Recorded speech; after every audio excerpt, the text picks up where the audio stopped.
Assalamualaikum warahmatullahi wabarakatuh. Perkenalkan, saya Sheila Safira dengan NIM 2305127510. Di sini saya akan menjelaskan materi mengenai sejarah perkembangan psikologi pendidikan. Selamat menyaksikan.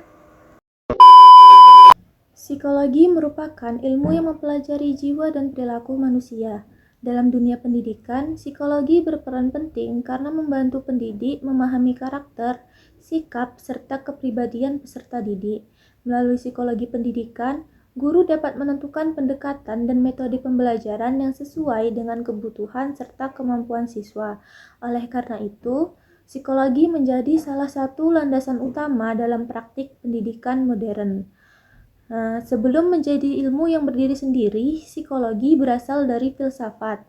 Pada masa Yunani kuno, tokoh-tokoh seperti Plato dan Aristoteles telah membahas hakikat jiwa dan pikiran manusia. Pada abad pertengahan, pemikiran René Descartes membawa pengaruh besar dengan pandangannya mengenai dualisme antara jiwa dan raga. Pandangan ini kemudian melahirkan dua aliran besar, yaitu monisme yang menyatukan jiwa dan raga serta dualisme yang memisahkannya namun tetap menganggap keduanya saling berkaitan. Psikologi mulai diakui sebagai ilmu mandiri pada abad ke-19 setelah Wilhelm Wundt mendirikan laboratorium psikologi pertama di Leipzig, Jerman pada tahun 1879. Dengan metode ilmiah yang sistematis, objektif, dan dapat diuji, psikologi memenuhi syarat sebagai ilmu pengetahuan. Wundt serta tokoh lain seperti Helmholtz melakukan berbagai eksperimen tentang persepsi dan tanggapan manusia. Sementara itu, para pendidik seperti Pestalozzi, Herbart, dan Froebel mulai menerapkan prinsip-prinsip psikologi dalam pendidikan seperti menyesuaikan metode pembelajaran dengan usia dan tahap perkembangan anak. Perkembangan psikologi pendidikan semakin pesat pada abad ke-20 dengan munculnya berbagai penelitian ilmiah. Ebbinghaus meneliti tentang daya ingat dan menemukan kurva lupa, sementara Alfred Binet dan Theodore Simon menciptakan tes inteligensi pertama untuk mengukur kemampuan mental pelajar. Hasil penelitian ini berpengaruh besar dalam sistem pendidikan modern karena membantu pendidik memahami perbedaan individu. Di Amerika Serikat, tokoh seperti L. Thorndike, Charles Jahn, dan B.F. Skinner turut mengembangkan psikologi pendidikan hingga menjadi disiplin yang diakui secara luas.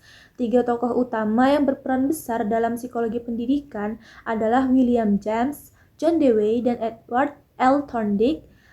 James menekankan pentingnya memahami proses belajar mengajar di kelas agar pembelajaran lebih efektif. Dewey memperkenalkan konsep pembelajaran aktif dan menekankan bahwa anak harus belajar memecahkan masalah serta beradaptasi dengan lingkungan sosial.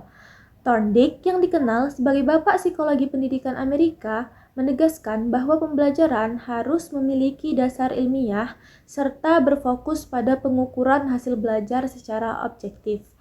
Memasuki pertengahan hingga akhir abad ke-20, psikologi pendidikan terus berkembang. Skinner memperkenalkan teori behaviorisme dan konsep pembelajaran terprogram. Sementara Benjamin Bloom mengembangkan taksonomi Bloom yang menekankan aspek kognitif dalam belajar. Revolusi kognitif pada tahun 1980-an kemudian mengubah fokus psikologi pendidikan ke arah pemrosesan informasi, pemikiran reflektif, serta aspek sosial dan emosional peserta didik. Hingga kini, psikologi pendidikan menjadi kombinasi dari berbagai pendekatan seperti behavioral, kognitif, serta sosial emosional yang bersama-sama membantu menciptakan proses belajar yang lebih manusiawi, efektif, dan adaptif terhadap perkembangan zaman. Sekian materi dari saya. Wassalamualaikum warahmatullahi wabarakatuh.